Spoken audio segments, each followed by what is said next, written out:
Kita beralih ke informasi lain, sempat berseteru saling melempar kritik panas saat debat dan juga pasca debat. Calon Presiden nomor urut 1 Anies Baswedan dan calon Presiden nomor urut 2 Prabowo Subianto kembali akur. Pada acara Paku Integritas KPK, Anies dan juga Prabowo terlihat akrab bersalaman hingga tertawa bersama. Saya mengklarifikasi tadi data yang meleset, maaf Pak Prabowo, angkanya terlalu kecil.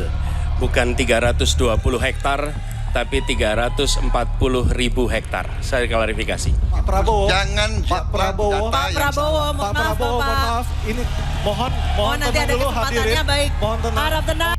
Kenapa negara-negara selatan sekarang melihat ke Indonesia? Karena kita berhasil membangun ekonomi kita.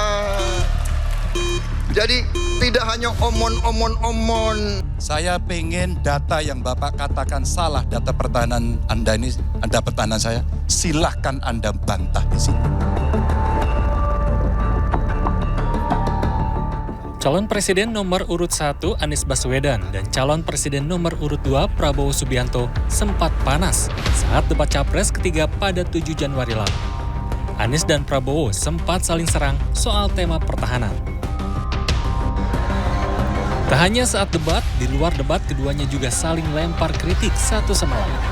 Anies sempat membalas serangan Prabowo soal data lahan yang ia sebut berdasarkan data Presiden Jokowi. Dan Prabowo sempat membalas serangan Anies soal alutsista bekas dengan menyebut dirinya lebih tahu soal senjata karena ia seorang prajurit. Namun pada acara penguatan anti korupsi untuk penyelenggara negara berintegritas, Paku Integritas KPK Rabu malam, perseteruan Anies dan Prabowo tak lagi terlihat. Usai ketiga paslon menyampaikan program mereka untuk memberantas korupsi, ketiga paslon saling bersalaman termasuk Anies dan Prabowo. Tak hanya bersalaman, Anies dan Prabowo tampak tertawa bersama saat menuruni tangga panggung untuk kembali ke kursi mereka.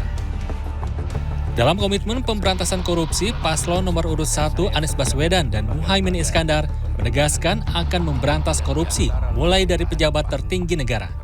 Anies dengan tegas mendukung revisi Undang-Undang KPK untuk memperkuat penegakan hukum dan mengembalikan marwah KPK.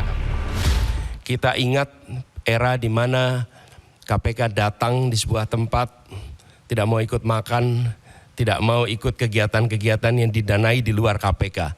Standar yang tinggi itu harus dikembalikan di KPK. Sehingga bukan saja undang-undangnya memberikan kekuatan dan kemandirian, tapi juga di dalamnya baik pimpinan maupun seluruh staf bekerja dengan kode etik yang amat tinggi. Sementara paslon nomor urut 2 Prabowo Gibran dalam paparan komitmennya memberantas korupsi akan melakukan 2 langkah prioritas. Langkah pertama adalah pendekatan sistemik dan realistis dalam pemberantasan korupsi. Langkah kedua, Prabowo sepakat dengan Anies Baswedan terkait pemberantasan korupsi mulai dari pejabat tertinggi. Adalah kehendak politik, political will. Tadi saya sependapat dengan Pak Anies tadi, harus dari atas. Political will, kehendak politik.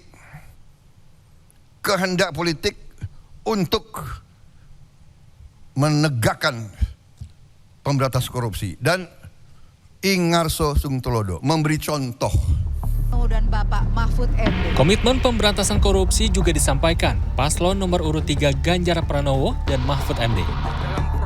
Paslon nomor urut 3 menyebutkan beberapa poin, di antaranya digitalisasi sistem keuangan agar transaksi mencurigakan dapat terlihat.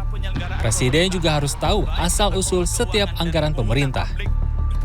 Transaksi tunai itu sulit untuk dilacak, maka mesti ada pembatasan. Kalau tidak salah yang 100 juta itu mesti jadi komitmen. E-budgeting, e-planning untuk transparansi dalam birokrasi menjadi sebuah kewajiban. Dan tentu saja transparansi anggaran, transaksi yang jelas asal-usulnya, serta anggaran yang benar-benar harus sampai pelaksana mesti dikontrol dari pemimpin tertinggi. Ketiga paslon rencananya akan bertemu kembali dalam 2 kali debat Capres yang bakal digelar KPU. Debat keempat khusus Cawapres akan digelar Minggu 21 Januari 2024. Sementara debat kelima khusus Capres akan digelar pada Minggu 4 Februari. Tim Liputan CNN Indonesia.